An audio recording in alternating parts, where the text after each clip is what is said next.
The U.S. Senate has unanimously approved a bill to impose sanctions on business and individuals that undermine Hong Kong's autonomy or erode freedom of Hong Kong residents.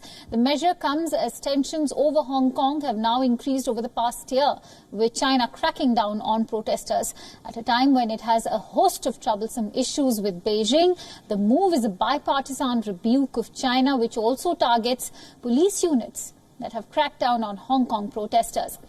And Chinese Communist Party officials responsible for imposing a strict national security law on Hong Kong are at the target of the bill. China has been seeking to exert more control over the former British territory.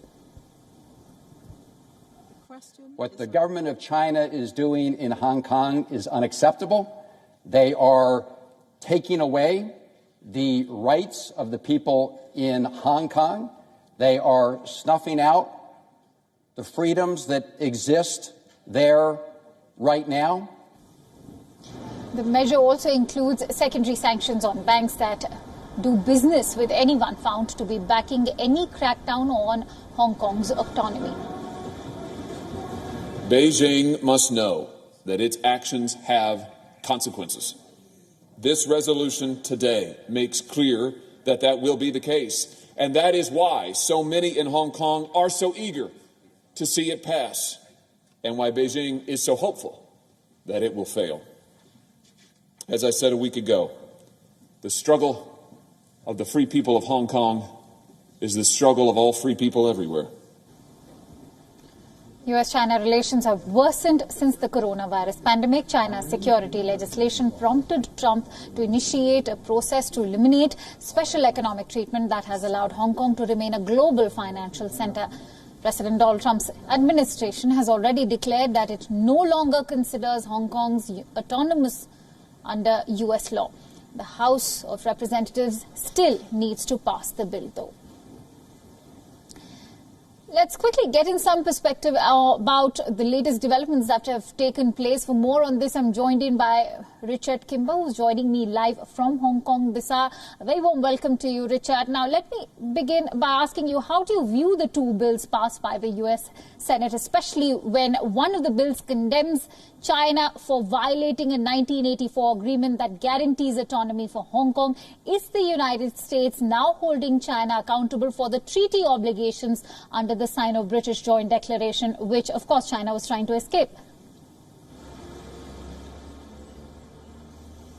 Well, certainly, as you could hear from those sound bites from the various press conferences that were given after this bill was passed, the rhetoric from the US is very strong on this issue. And this bill, in fact, was passed in the Senate remarkably quickly, just over a month since it was first introduced. So there's a clear effort on the part of the US to keep upping the pressure on China, while simultaneously there's a clear effort on the part of China to push this bill through as quickly as possible, this national security legislation. They, in Beijing, will be meeting from Sunday onwards, and it's highly expected that this law will be introduced into Hong Kong formally and officially by Tuesday, which would be the end of June 30th. So basically what's interesting now is the US is pushing through this new piece of legislation as quickly as it can. As I say, it's a very fast process through the Senate, while simultaneously in Beijing from Sunday onwards, the NPC there will be sitting down to probably formally approve this national security law such that it will be completely imposed on Hong Kong before the 1st of July, which is the handover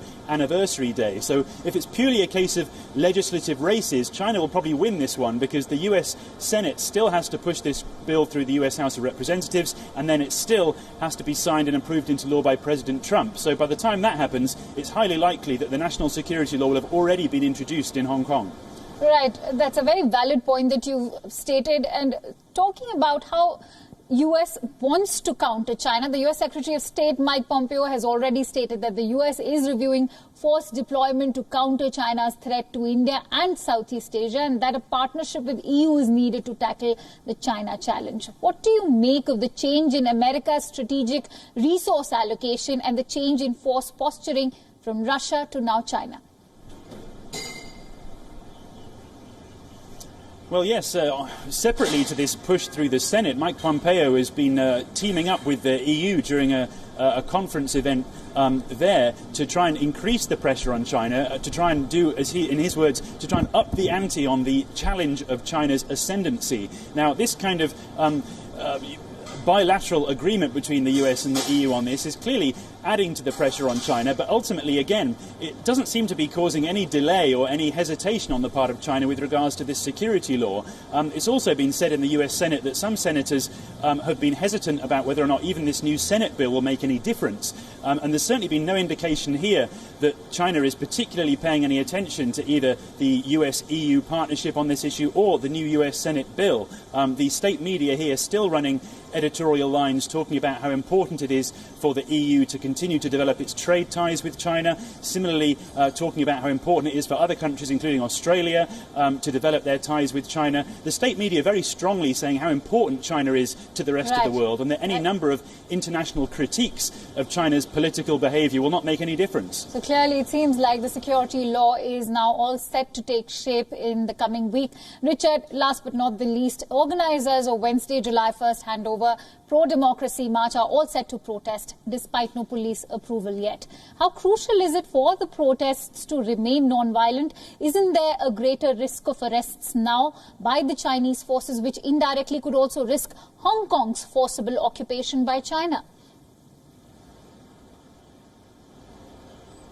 Well, I spoke to one of the protest event organisers yesterday, and he was explaining that they've put in an application to the police to try and find a way to hold this event despite the coronavirus restrictions that are still in place. Police say those restrictions mean that it's impossible to allow a large gathering like a protest march to take place, and it doesn't seem at the moment as though police are going to give any kind of approval for this. Despite that, as you say, the protest organisers trying to encourage people to gather, but they're adamant that they want this to be a non-violent, peaceful march. The question really is how many of the more radical protesters who ended up taking part in much more violent clashes with police last year and vandalising lots of public property and so on, how many of them still feel emboldened to do that when the pressure this time is not just from the Hong Kong government with regards to controversial pieces of legislation, but now very clearly the pressure coming directly from Beijing. And there is a certain amount of trepidation now among the protest organisers that they're not sure how things will develop if there are scenes like we saw last year, bearing in mind the introduction of this new security law. So Wednesday will be a big testing point to see how the police in Hong Kong can deal with some kind of mass protest march if it has not been given approval. Very rightly said. It is going to be a testing point to see how China also reacts to these pro-democracy protesters. We'll keep coming back to you for more, Richard. Thank you so much for joining us here on this broadcast.